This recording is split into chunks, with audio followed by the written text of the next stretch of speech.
Because of the loss of the chestnut trees a century ago, most Virginians today have no idea how delicious roasted chestnuts can be.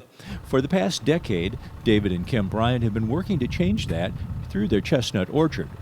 They have planted disease-resistant varieties of native chestnut trees and organized a small cooperative of growers to harvest and market the tasty tree nut. The more research we did into the product, we found that it was a good fit for us. We liked a lot of things about it. We liked the taste of the product. We liked the fact that it is native to this area. We're not trying to do something kind of outside the box. And it's been a very fun learning process to reintroduce chestnuts as far as food product into Virginia. So that's kind of the background. 101, you need to taste them. They're not what you expect, and they're good. The Bryants have planted about 1,600 chestnut trees and are now enjoying a full harvest. It takes a few years for the trees to mature, and there's a learning curve in dealing with pests like insects, deer, and bears that love to climb the trees to get to the nuts. Sometimes bears break off entire branches of young trees, but overall, raising chestnuts has been good for them. The chestnut harvest comes at a time of the year that Dave and I both love, October, and the harvest is just it can be a wonderful time. You're out during the most beautiful weather in Virginia. It's a little bit cooler. Of course, then the leaves are changing, and it's just a great time to be outside, so we love that. For us, it's always been a family situation, and friends and folks that have come and worked with us part-time during the harvest. We love that part of it. We're kind of everybody's hands-on, and it's time to get together.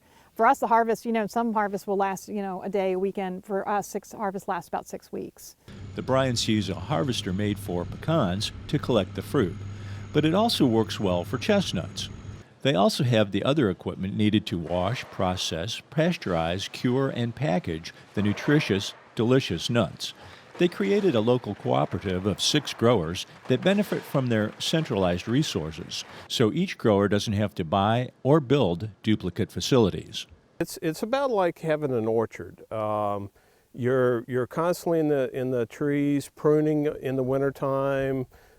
Spring, you're starting to get the orchard floor ready. At least for us, we try to mow at least once every week and a half. Because the chestnuts actually fall on the ground, and if you don't have the orchard floor prepared when it comes time to harvest, it's really difficult to get the nuts up, and then you have to do a lot of extra manual labor in order to get them up. Formerly from Richmond, the Bryants moved here to grow chestnuts, but still have a few side businesses. David ran a software company and still keeps some of that business going. Kim works part-time in town, except during harvest, when they both are full-time chestnut farmers. Marketing the chestnuts is done in every way possible, on the internet, through social media, and at farmers markets, as well as through bulk sales. The Bryants are eager to share the rich heritage of chestnuts with their customers. I shouldn't disclose this closely held secret, but I will to you only. When you're going to score the chestnut before you roast it, and when you do that, you're actually allowing some of the steam when it's being roasted to escape and not kind of blow up in your roasting pan or whatnot.